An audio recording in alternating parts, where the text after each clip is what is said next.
Hey everyone, my name's Mark Hayward. Thank you very much for joining me for the Absolute Business Mindset podcast. Today I've got an interview with Blake Templeton, who is the CEO and founder of Boron Capital.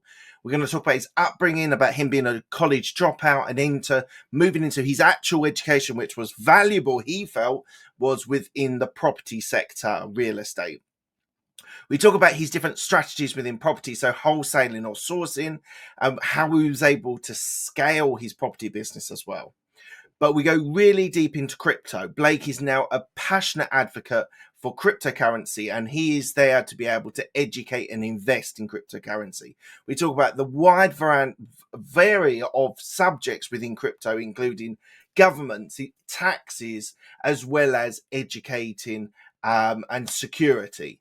So if you're looking for a really unique conversation about crypto and about property, this is a podcast for you. There is also a special bit in 25 minutes and 32 seconds. There is a unique offering for you for all of my listeners. There is a masterclass, 2-hour free masterclass that Blake is doing for you. So please do check it out. Go log on and register with him either by telephone or on his website. Thank you so much for joining me today. Please do click a like, a subscribe, and follow me on YouTube. I greatly appreciate it. Those likes will give me a good boost on the algorithm. So thank you very much, everyone. Hope you enjoy the podcast, and I'll speak to you soon.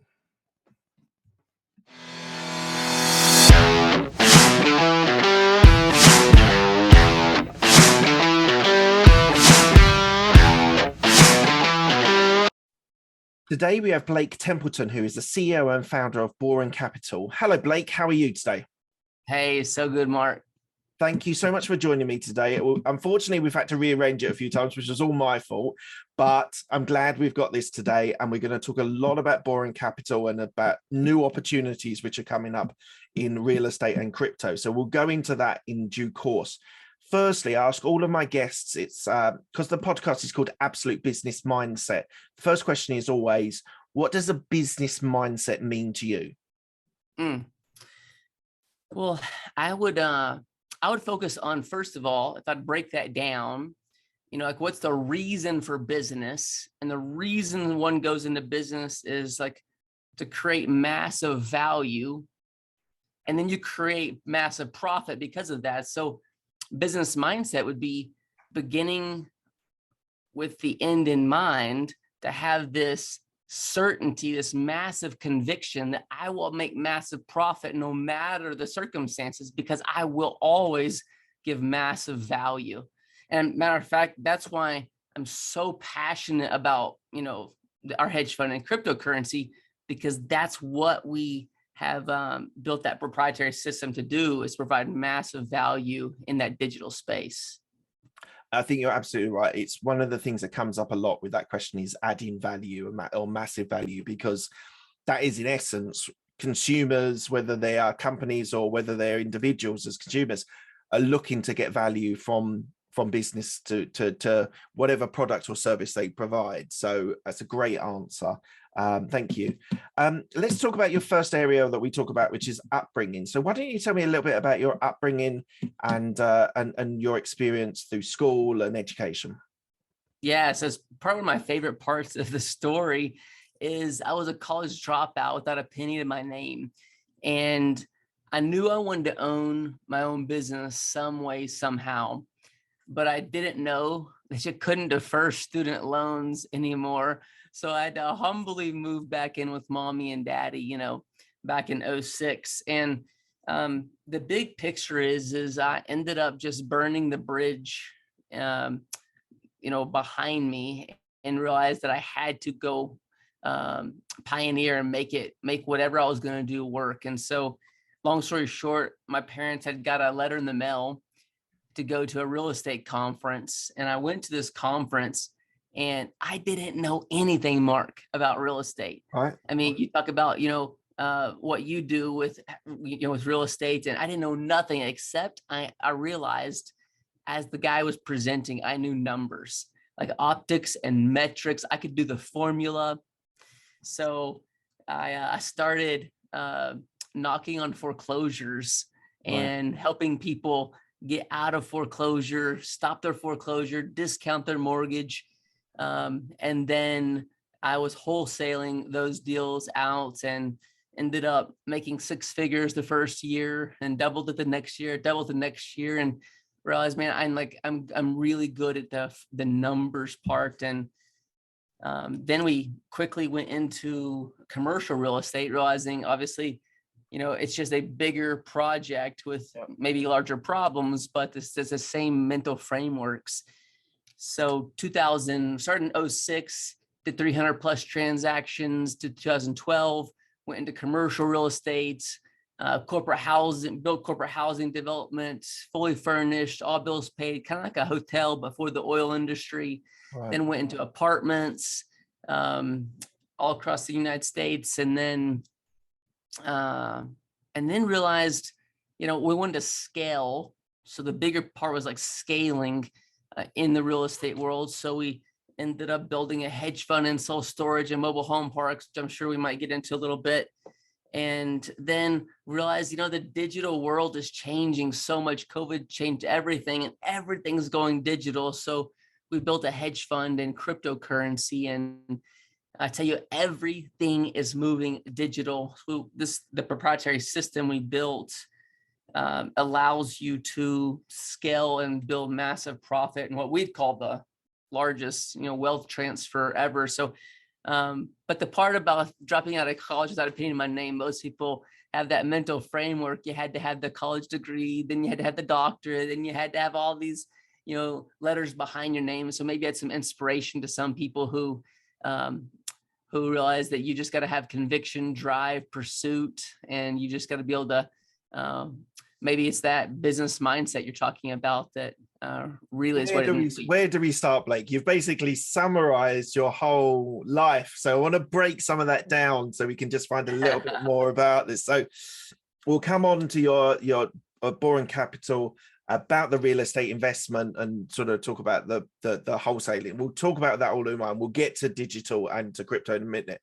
But just I want to sort of just talk about something. And you said you're a college dropout, and that should inspire people. And absolutely, I get people, listeners as well as guests, who have not had the natural course of going through what most people considered the education was. But the point I wanted to say is, so you started your education in real estate, in property, right?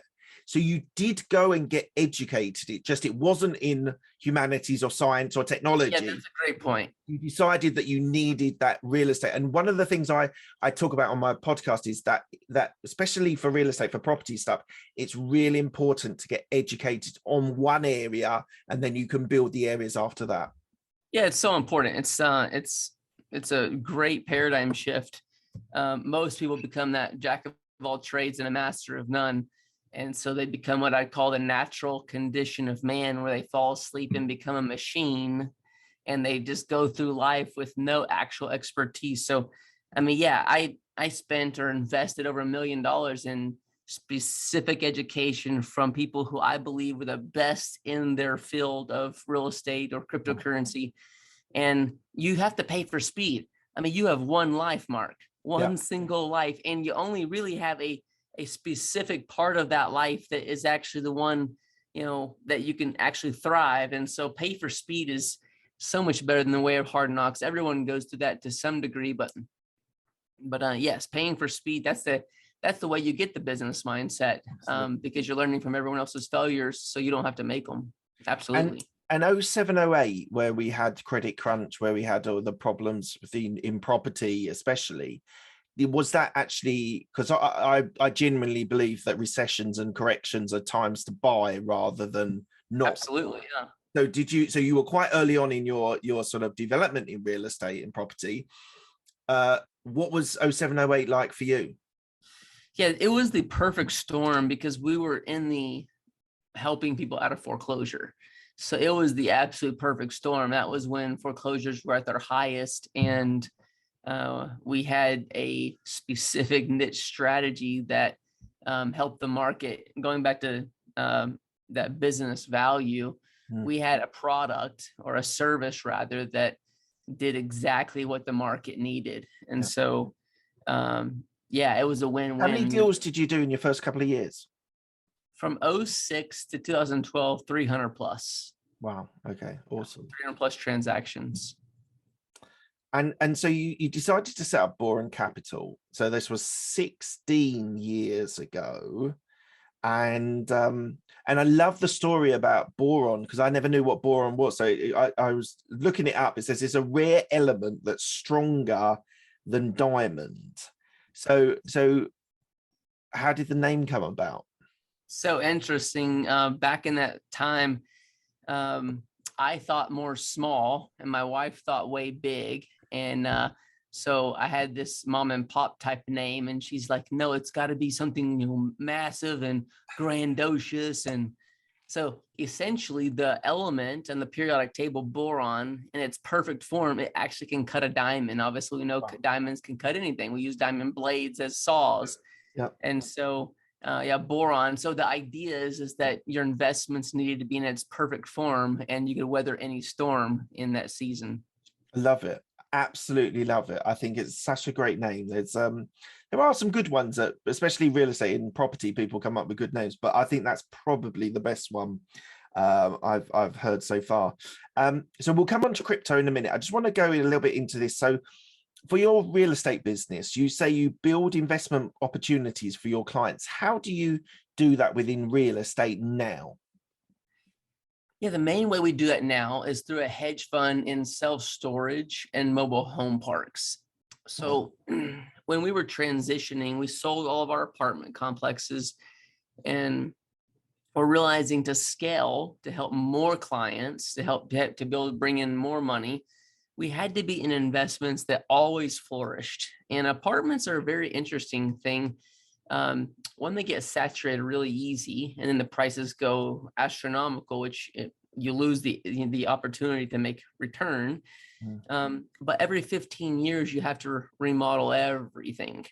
And so we realized that we did this study, and from 1993 to 2022, in that 19-year period, self-storage and mobile home parks were absolutely the definitive leaders from appreciation and massive growth.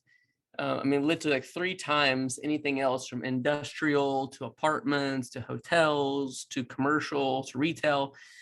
And so we realized that that's where we wanted to scale. So we built a hedge fund and partnered with the best operators in the United States, and brought them in. So they acquire the properties, and we service the clients to have them in the best proprietary system of. So what are you property manager? Are you managing the tenants? It's a hedge fund. Okay. And so we service clients to put them into the fund, Right. which the fund would have, a 900 unit self-storage in maybe next to Washington, DC, and then a mobile home community in Colorado. And so each fund typically has 10 plus or minus properties. And these are 10 million to say $30 million properties. So they're large properties. Yeah. And every investor, when they come in, we do it completely different than everyone else. So most people would sell the property.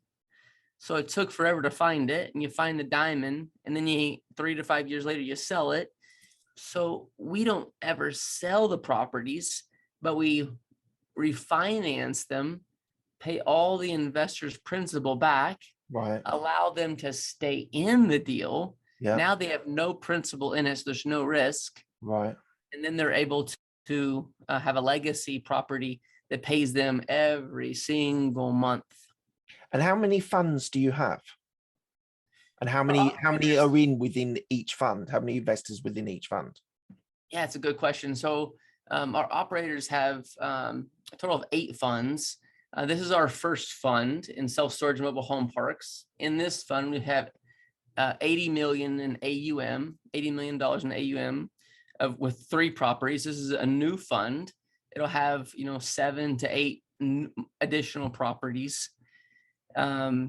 And the beautiful thing is how that's set up is when investors come in, you become a proportional owner of even the properties that are already in the fund, Right. because they're becoming a proportional owner of the future properties. So it's a beautiful, beautiful picture where you become a proportional owner of, let's say 10 different properties. Yeah. And these are institutional grade. These are, this is a $300 million fund when it's finished.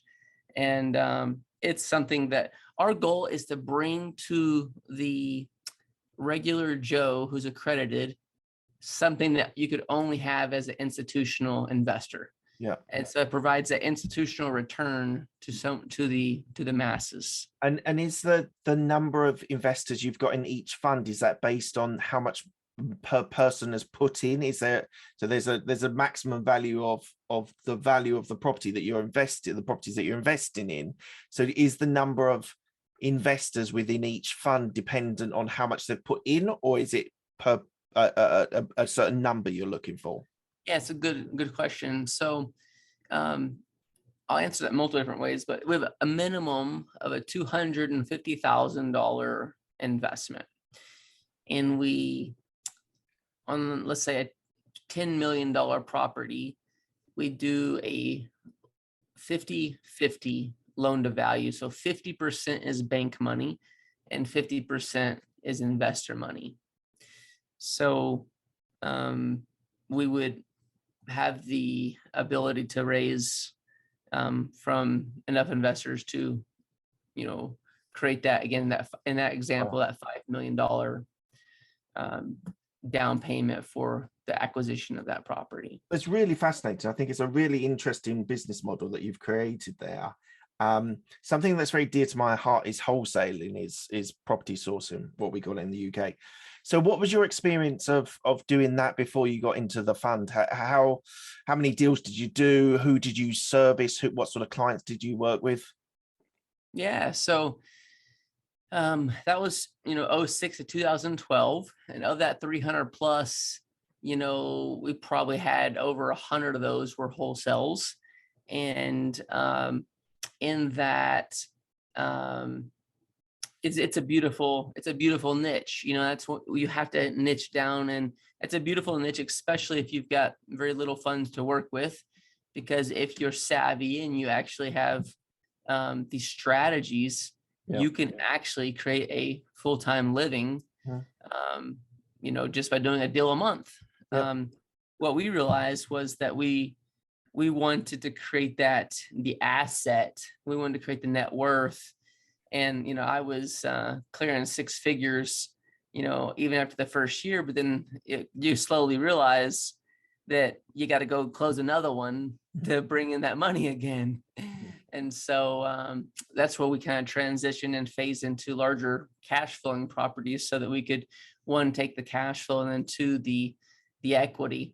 And then, the picture got even bigger of other individuals saying, hey, can you help me make some cash flow and some equity? And obviously there goes the big picture of the empire to help a lot of people. And who is we? You've said a couple of times about Boron Capital being we. Who would you describe as we? Yeah, it's a good question. I'm the owner of Boron Capital, but I have many people on our team that I've poured into and discipled and casted vision for. So we run everything as a family, and we really drive home the point of our mission and our vision of, we want to change the world, whatever that looks like, and however we have the opportunity, we want to be a beacon of hope and actually bring light to a dark world in as many avenues as we possibly can. Thank you. We're going to get onto crypto. I've got one last question about real estate. So obviously with wholesaling and with this investment fund, the two aspects which are the most important, which I do in my property sourcing, is you have two parts. You have the properties, so you've got to have the properties in your portfolio or available to be able to buy. So it might be complexes, it might be in the UK, it might be apartment blocks or whatever. But the other side is the investor side, and you've got to find the investors. So just talk to that piece of how you balance between finding the right properties, so it could be complexes or whatever, versus having to find the right investor type person as well. Yeah, I think that was the paradigm shift that I made, was to grow from the hedge fund model. You can't do everything. So like at the mom and pop restaurant, for example, um, you maybe the cook is also sitting people at the table while something's in the oven, and the waitress is actually the person at the front sitting people or cleaning tables, being the busboy. I mean, wearing multiple different hats. And that's really how we were in wholesales, and even in all the real estate that we owned up until 2000, maybe 17 or something, was everything was done in-house. So we managed everything in-house. This, the paradox is to grow, you have to actually then go find skilled individuals for those other items. So to answer your question, on the hedge fund model for real estate, we actually then zeroed in and found operators. So instead of me being the operator, the manager, the developer, the financer, instead of me doing everything, we went and found the best operators who have the best record of the properties they're buying, then allow them to have the pulse on the market, and then we lend to our piece of the pie. So for those who are doing investments to looking to scale, you just got to find out what you're best at or what you enjoy most, and relinquish some of that control and partner with other people, because one, you can grow so much faster, but a lot of times if you then focus on the niche or the strategy or the piece of the pie of the business or the hedge fund in this case, you can scale so much faster. And that's what we ended up doing, was we ended up having operators that they actually maybe they have a harder time raising the capital, they have a hard time managing the clients, or they have a harder time on the admin or the higher level management, but they're amazing. They're the best in the United States at sourcing the large properties and the negotiation and the offers and the analysis of those offers and so forth. So that's what we did, was partner. Find the specialist. So absolutely. So when you're scaling a business, and for my listeners here, we've heard it a few times or many times on this podcast about when you're scaling, there's a difference between the startup phase where everyone sort of pitches in and everyone joins in to make it work, to when you're looking to scale, you have to find specialists and people that do specific roles like HR, like finance, like accounting, like investors, and you have specialists doing that. So absolutely, that sort of systemization and process is so important for scaling the business. So thank you for sharing that. Well, let's go on to your current exciting development within crypto. So this is not, I've said this before, crypto's not necessarily my area of specialism at all, but I'm definitely looking to sort of find out some more information. I'm sure a lot of people on my podcast also is thinking about investing in crypto and thinking about the different options there. So why don't you tell me a little bit about what you do and who you help? Yeah. First of all, I'd just say that every single person in the world will be in cryptocurrency to some degree, whether they want to or not.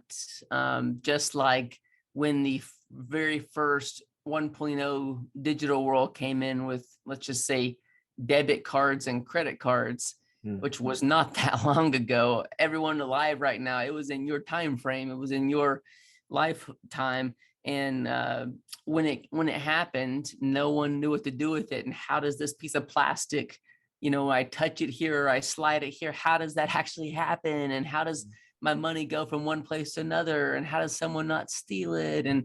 But everyone did it, and everyone does it. And it's actually the method of everyone knows as today. Well, essentially, this is for everyone, because the credit card world, the debit card world, that's the dinosaur. Everything's changing. Just like the post office was the dinosaur to the email, just like going to the store was a dinosaur to Amazon. Like it or not, it's where everything's going. So the people we help are accredited investors who are wanting to actually build wealth. And we would call this the greatest wealth transfer in the history of the world. It's the transition of everything to a digital format. So I think the best way to explain it is everyone has a phone, and almost everyone has a smartphone, at least in the civilized world of, first world or second world. Yep. Living. And a smartphone has, if it's Android or iPhone, has a app store. And on that app store, we might call it a platform. Yeah. Well, Bitcoin would be like the phone, because the phone is really software that does things. Yep. And Bitcoin is software. And so the iPhone has that platform called the App Store. Well, Bitcoin has a platform called the blockchain. And iPhone has that platform called the App Store that has apps, businesses that make things easy for us. And Bitcoin, that software, has a platform called the blockchain that has apps with businesses. So most people think of, Bitcoin as, currency, and it is.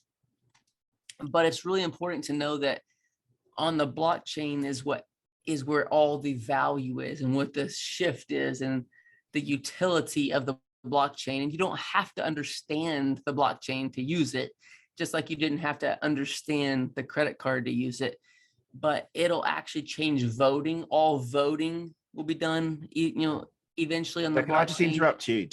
Yeah. Sorry to cut across you, but so I'm not necessarily the biggest advocate for Bitcoin. People know that on my podcast, but I'm more of an advocate of blockchain as a technology impacting, as you say, voting, transactions, for sharing contracts with people. And I actually think blockchain is as a platform or as a technology is actually going to have a greater impact than potentially even the currencies that are generally what most people think of for the technology.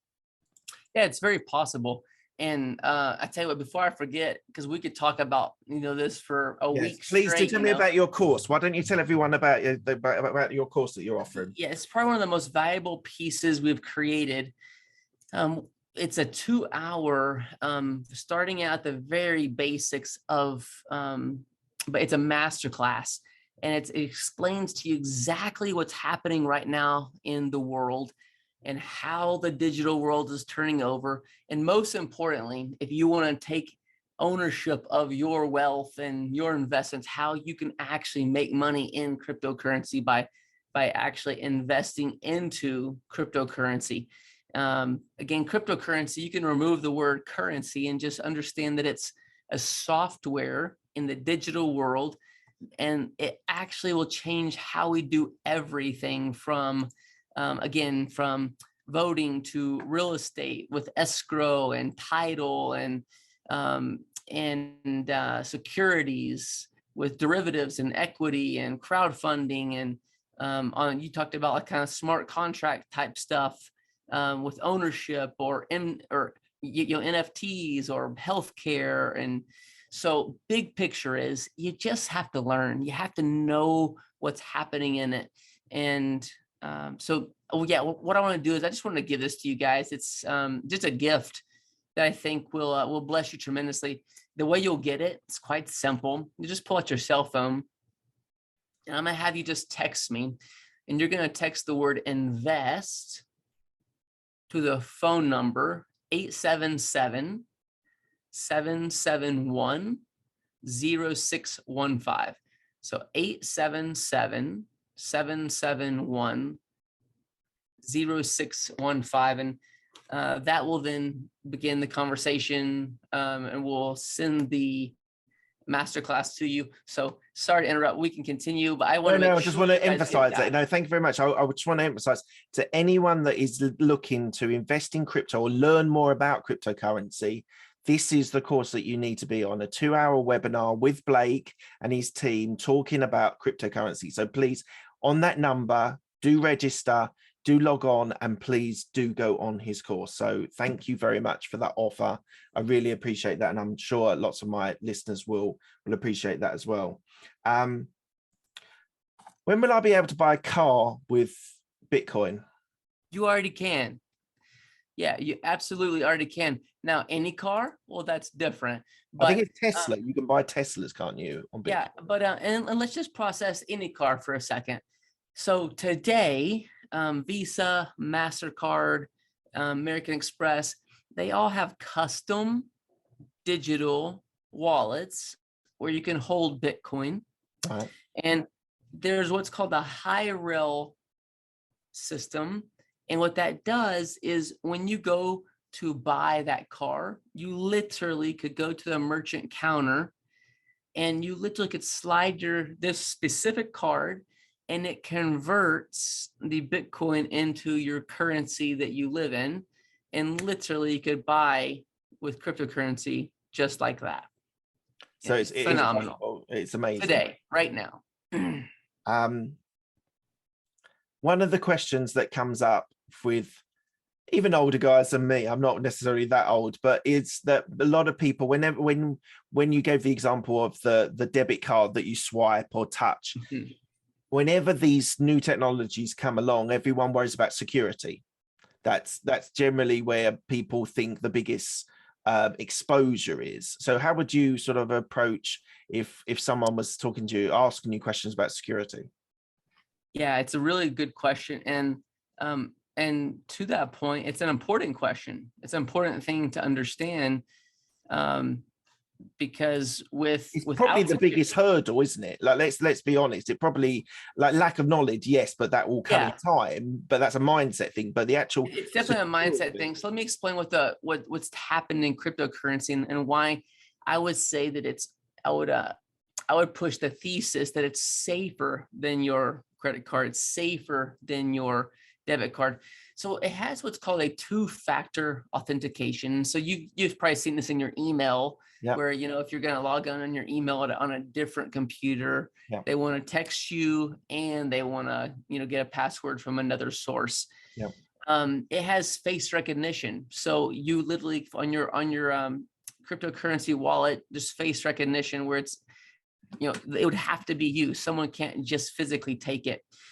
Your password changes every 90 days. So someone can't actually take it, hold it, and stay with it long term. There are, if you are going to do cryptocurrency on an exchange, there's different emails for every exchange. So you couldn't keep using the same one. So like there's so many different things, like a permanent use of a VPN. So like taking you off of your current desktop location and putting you in a VPN in a different location.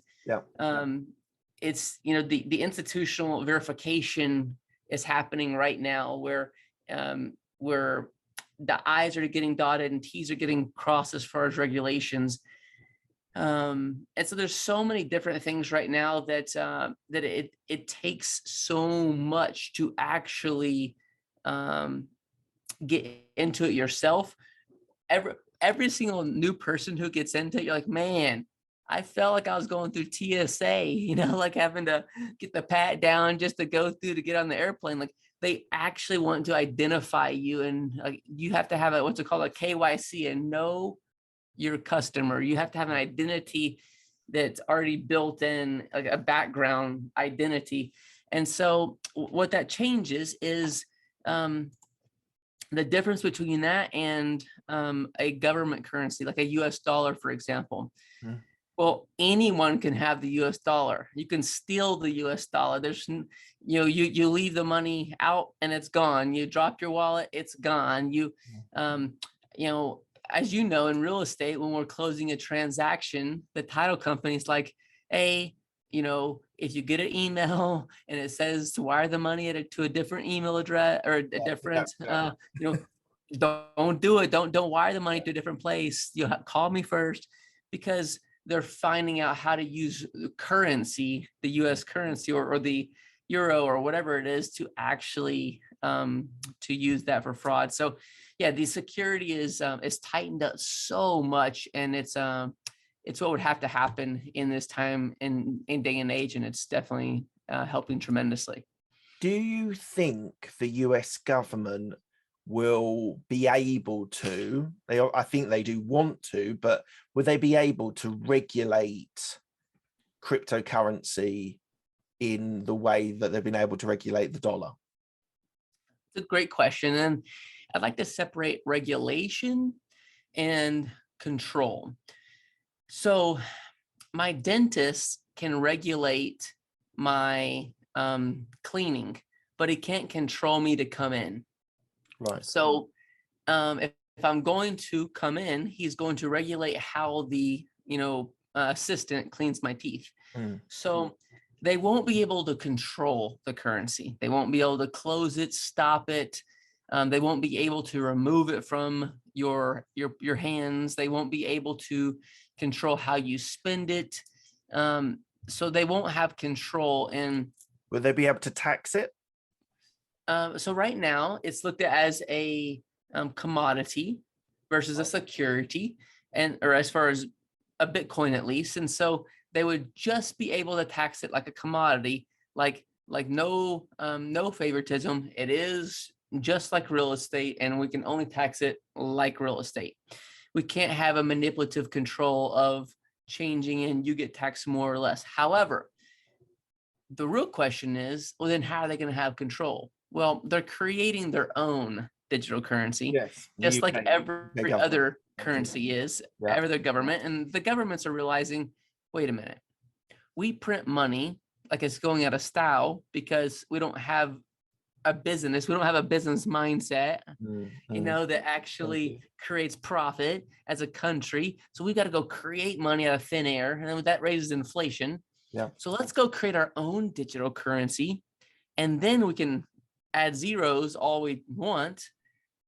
So the problem with that is the people who buy into that transition to take upon the government's currency, whatever country you live in, you got the noose around your neck and you're done, because what their desire is in the smart wallet, in the crypto wallet of that currency's government dollar, they won't have the crypto wallet that you will have your Bitcoin or your Ethereum in. Right. They'll have their own, and they'll have your healthcare in there. Yeah. They'll have your ethnicity. They'll have your religion. They'll have everything. And so if they want to actually bend the scale, they can tax you. So in the US, the IRS and wherever other government agencies in other countries for taxing, those will be eliminated. You'll be taxed through the government's wallet. And so you'll truly become a slave to the government, and that's how they'll have control. So they might tax way more because of something you did or said or your ethnicity. But Bob over here, because of his scenario, they throw some extra money into his wallet to make it equal. Right. And so you could see where that's going, just where all the news is going. And so that's the benefit of cryptocurrency, is it's sovereign and no one owns it. No one has control over it. And so that's everyone's ability.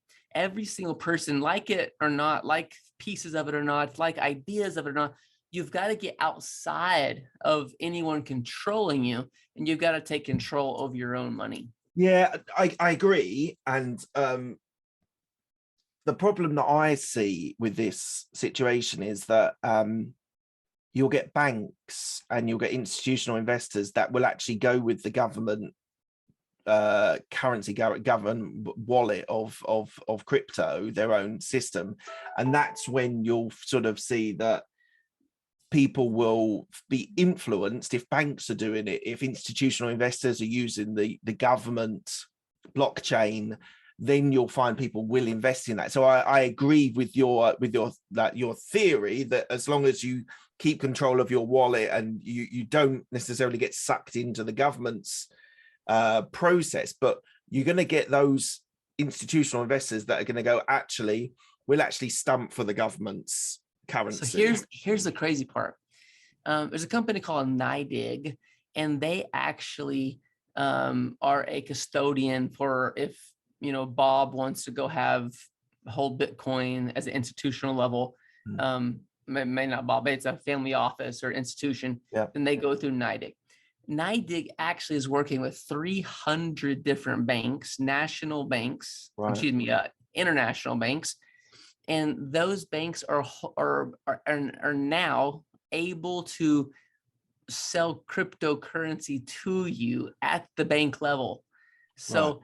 and they're doing that at certain locations, but like a Wells Fargo or a Chase, or they can actually, so in your savings account, their whole goal, it's just like, I scratch your back, you scratch mine. Because the banks would end up being obsolete long term, because if everyone was in the crypto wallet, they wouldn't need a local bank. But if the bank sells the cryptocurrency, there's this idea that they could actually continue this relationship, and everyone stays in this thing together. So if you can't beat them, join them. Absolutely. And so the banks are actually, in that process of selling the cryptocurrency themselves, just like an exchange, which is a very interesting shift. And everyone's playing chess pieces. You're seeing just a couple like news pieces for a second. I think it's important just to realize that there's so much happening right now. And you and I, we had to just like see it and be like, interesting. Like, for instance, the Canadian Prime Minister candidate said, Canada should be the Bitcoin capital of the world, and the Canadians should have the freedom to use other monies like cryptocurrency. The Ukrainian president just signed and approved a bill to legalize Bitcoin as legal tender. The Malaysian government just proposed adopting Bitcoin as legal tender. The Vietnam just ordered their central bank to create legal framework for Bitcoin and crypto to be legal tender. There's a Mexican senator that just vowed that Mexico needs Bitcoin to be legal tender. A CEO in Southeast Asia's largest bank just said Bitcoin and crypto should be alternative to gold in South Asia. So this is just in the last few weeks, and it's changing drastically.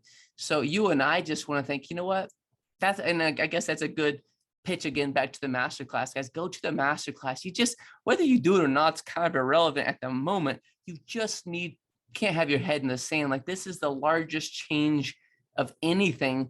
When matter of fact, Biden, in the US, he just signed an executive order, told every single department in our US government, go spend the next 3 months and figure out how we're going to join them, how we're going to actually be pro crypto.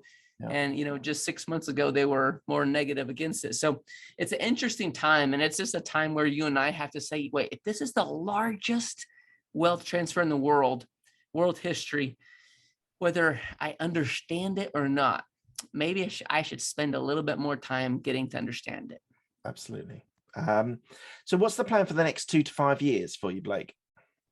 It's a great question. And I would say it's very clear that as far as Boron Capital, the cryptocurrency hedge fund will be our greatest focus, for the fact that, one, we have so many people who are coming to that point of realizing I gotta have allocation to crypto. I have to have it. And then the realization that we want to actually provide and be that expert in the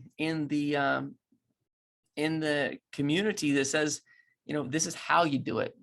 Because it's still in that phase of like, but there's so much camouflage noise. How do you do it? So next 2 to 5 years is definitely a very strong focus on helping as many people put allocation in their crypto investment, or in their investment portfolio, into crypto as possible.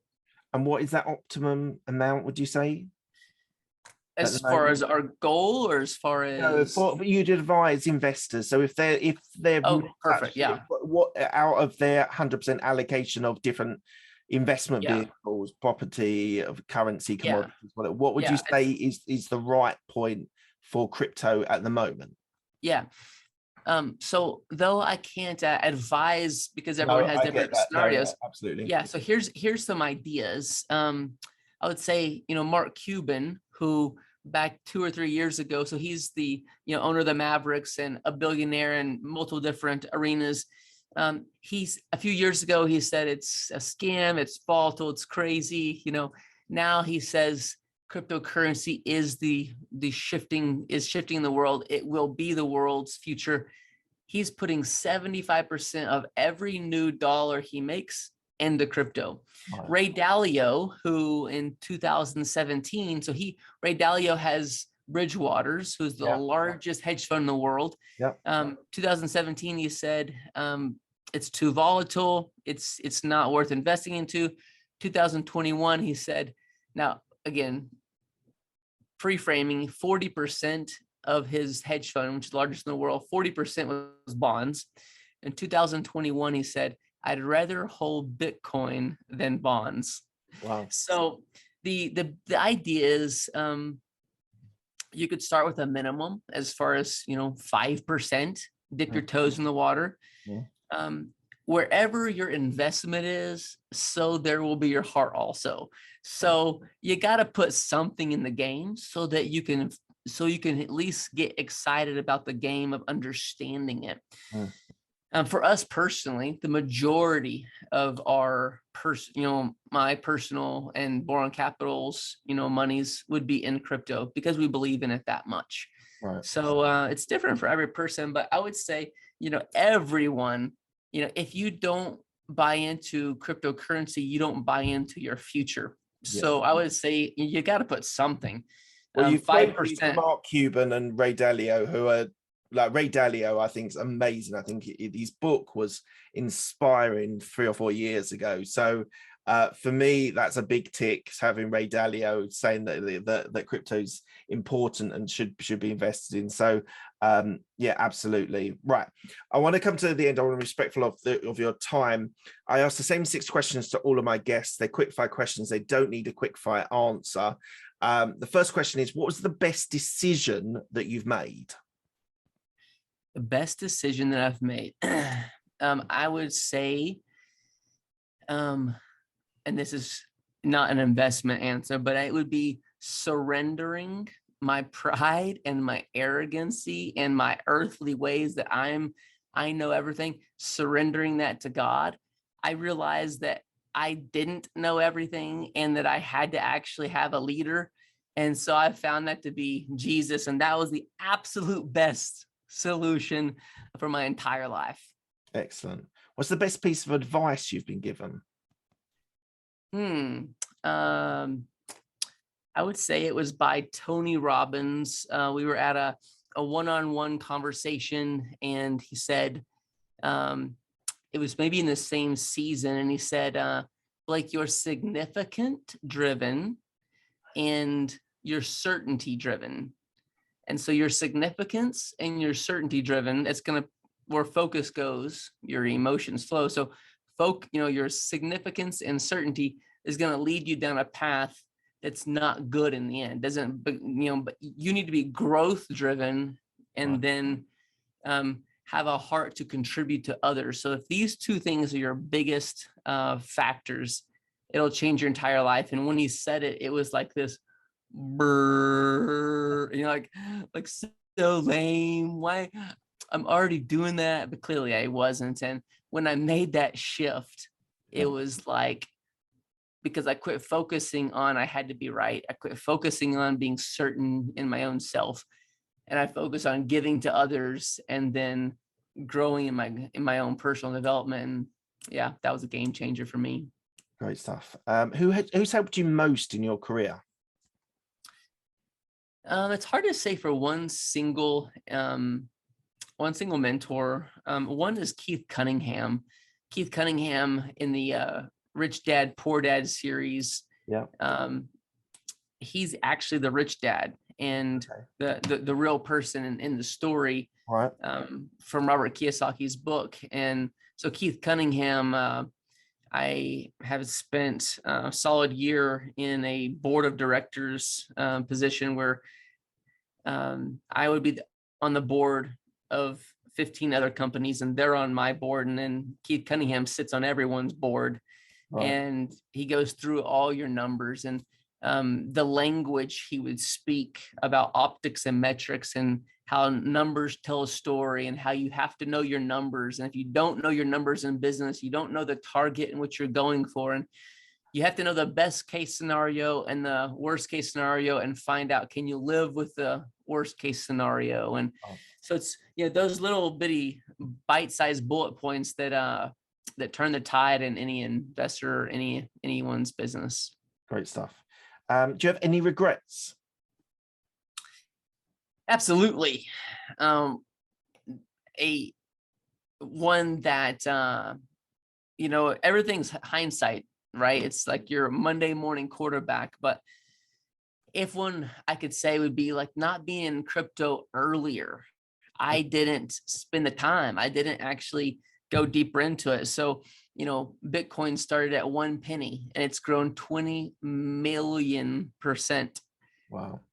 And so people say, it's volatile. I'm like, where were you the last decade? It's been going, up and to the right for the last decade, on average 200% growth.